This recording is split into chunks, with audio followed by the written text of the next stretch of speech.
the Messiah. I am Marvel Jesus. Welcome to Watch Mojo, and today we're counting down our picks for the more adult-oriented fare made, in part or whole, by companies owned by or distributed by Disney. This is your chance To be a hero among heroes. Number 10, The Rock. The Rock is the most famous and was the most feared prison ever built. One consistent theme throughout this list will be how the Disney Corporation has historically circumvented associating its brand with R-rated fare via the establishment of subcorporations. Specifically, television and film arms such as Hollywood Pictures enabled the House of Mouse to retain financial windfalls from adult entertainment, while still keeping the Disney brand squeaky clean. Drop the gun, or I drop your boss. The Rock was one such picture, an early effort from director Michael Bay that combined his stylish creative past in music video and commercial production with slam-bang action cinema. It totally works too, thanks to a cast that includes Nicolas Cage, Michael Biehn, Ed Harris, and Sir Sean Connery. You tell your men to safety their weapons, drop them on the deck. I cannot give that order! I am not going to repeat that order! I will not give that order! What the hell is wrong with you, man? Number 9, Dead Presidents. Hey, Cuddy. Came by to see you a little earlier, but you went home.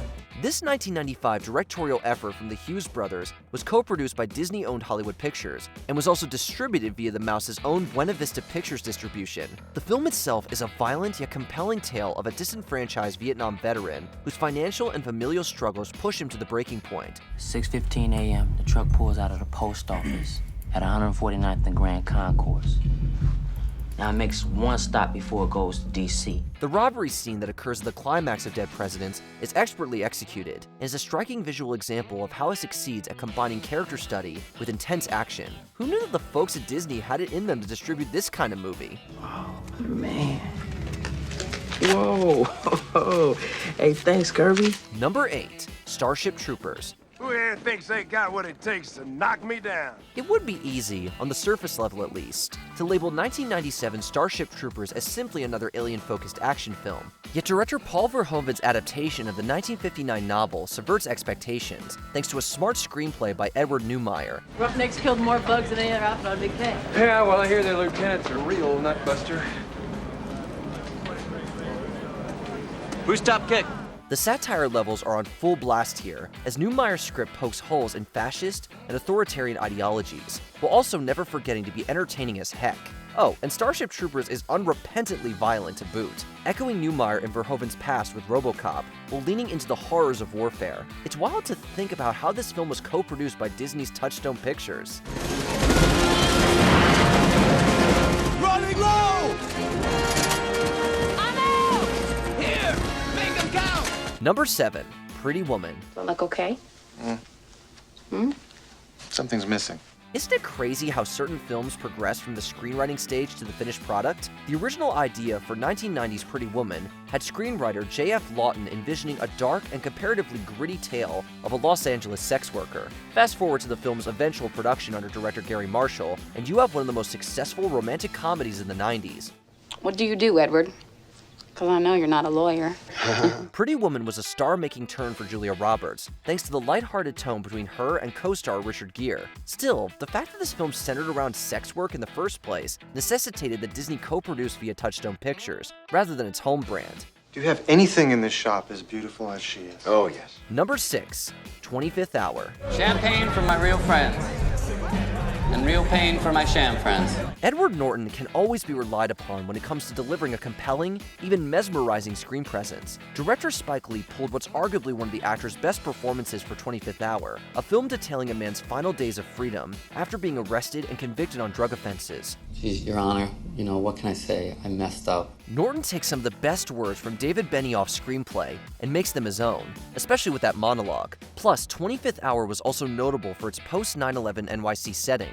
The film was co-produced between Lee's own 40 Acres and a Mule Filmworks and Touchstone Pictures, among others, and was distributed via Buena Vista. Out of business, Simon.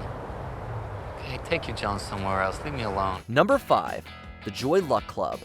Who said that R-rated fare needed to be nasty or violent to achieve the rating? The Joy Luck Club was lauded by many critics as one of the best films of the year back in 1993. Get out of my house. You heard me, get out. That said, its dramatic tone and adult themes were never going to go the route of PG or PG-13 ratings. This was cinema for adults, with overarching themes of family, history, romance, and loss. Waverly took best quality crap. You took worst. Because you have best quality heart. Thus, an R rating was absolutely necessary in order to properly tell its story. The Joy Luck Club was distributed by Disney via Buena Vista and produced solely under the creative arm of Hollywood Pictures. You think it is so easy? One day quit, next day play. Number 4. Good Morning Vietnam. There are a lot of great movies by which to remember the enduring legacy of Robin Williams. This hit from 1987 has perhaps been forgotten by some over the years, which makes now the perfect time for some reinvestigation. Excuse me, sir. Seeing as how the VP is such a VIP, shouldn't we keep the PC on the QT? Because if it leaks to the VC, you can end up an MIA and then we'd all be put on KP. Good Morning Vietnam was loosely based upon the life of a real person, former Air Force Sergeant and DJ Adrian Cronauer. Williams' performance clearly helped audiences connect with the story. Good morning, Vietnam! Hey, this is not a test. This is rock and roll. However, both the language at play, as well as the wartime setting, made it virtually impossible for Good Morning Vietnam to pass rating boards without anything less than an R. Disney co-produced this venture through Touchstone Pictures. Welcome back. Well, thank you, Sergeant. I've missed you. Number 3. High Fidelity. Jack Black was still rising in the comedy ranks when he co-starred with John Cusack in this comedy gem from 2000. Why'd you tell her about the store, man? Oh man, I'm sorry. I didn't know it was classified information. High Fidelity was adapted from a 1995 novel, and it honestly earns its R rating primarily due to its language. The film isn't super violent or too sexually explicit, but is instead a fun character piece about a music obsessive, his love life, and his career running a record store. How can someone who has no interest in music own a record store? Black steals a lot of scenes in High Fidelity, but yeah, there's also a lot of cursing to be found here. So Disney was never going to slap Cinderella's castle on this bad boy. Well, that's unfortunate because it sucks ass. Instead, the film was co-funded by Touchstone and distributed by, you guessed it, Buena Vista. Number 2. Ed Wood. There's admittedly a surface-level whimsy to 1994's Ed Wood. Pull the string! Pull the string! So perhaps in an alternate universe, it could have been released under the Disney name proper, but Wood himself worked within the exploitation movie industry. Yes, I'm Ed Wood. I'm here about directing the Christine Jorgensen picture. That, combined with the difficulties he and his peers faced, meant that this dramatized biopic required a layer of distance from the House of Mouse. Enter Disney's ever-reliable Touchstone Buena Vista tag team, and you have a recipe for director Tim Burton to work his magic. Ed Wood is an incredibly heartfelt work, and practically leaps from the screen with sincerity, warmth, and humor. Excuse me, sir. Yes? Well, I'm a young filmmaker and a real big fan. I just wanted to meet you. Before we unveil our top pick, here are a few honorable mentions. Nixon, Oliver Stone's dramatic presidential biopic. The government cannot survive with a counter-government inside it.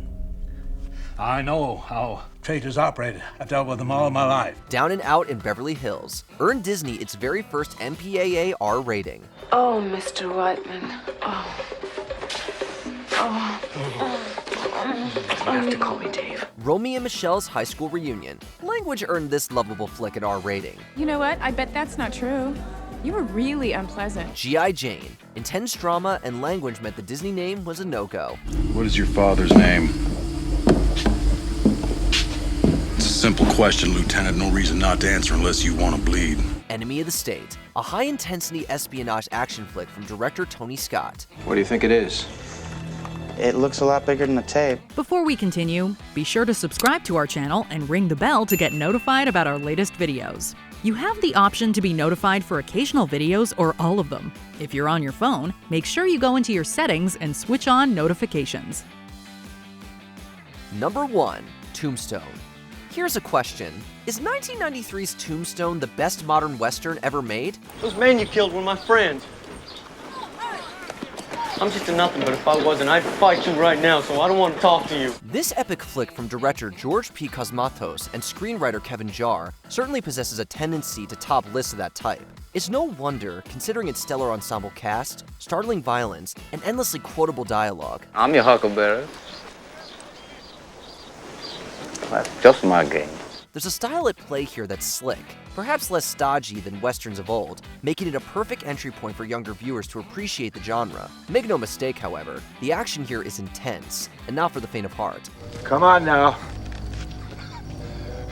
Well, howdy, Fred. This essentially means that Disney needed to co-produce this thing under Hollywood Pictures, while also handling the North and South American distribution via Buena Vista.